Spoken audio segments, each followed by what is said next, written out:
boxed themselves into damaging the case of the former Chief Justice in the eyes of, if you like, the ordinary Ghanaian who doesn't care about MPP or NDC.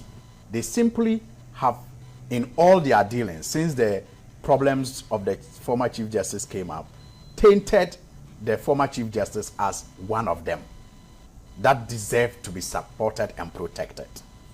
And so you have a pending case in court, and you have the legislature, and you have the executive. The executive is supposed to carry out certain functions as enshrined in the Constitution. You have not challenged anywhere that the executive breached its in the exercise of its functions, it breached any provisions of the Constitution. You haven't challenged that. The legislature has its functions. In this case, the president has nominated a Chief Justice. You didn't challenge the president's nomination of the Chief Justice. And has announced to Parliament. You have not challenged the process of announcing to Parliament. Parliament has its responsibilities. Parliament has its responsibilities. Right. And one of its responsibilities is that when a president nominates somebody and refers to them, it vets the person.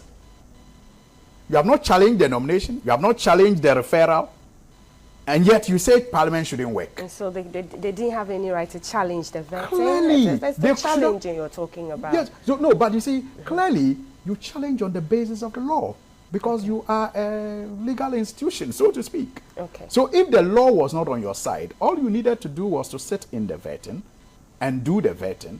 If you decided to walk out, it is still part of your democratic rights. So it wasn't the majority using its muscle to prevent them from being part of the vetting. They rather, and if you listen to the majority leader even before the vetting started, in fact before the day of the vetting, they rather were claiming that with their small number, they will stop the vetting. They will not. The Chief Justice will not be sworn in. He will not be. I mean, that's the posturing I'm telling you about. I mean, you remember the Haruna Idrisu led minority in the 7th Parliament. We're not this small, but we're not as many as were in the 8th Parliament. Right. But one thing he always did was that, for the record, we will participate. We will involve ourselves just for the records. Whether it is granted about it or not. Yes. It was never about our way.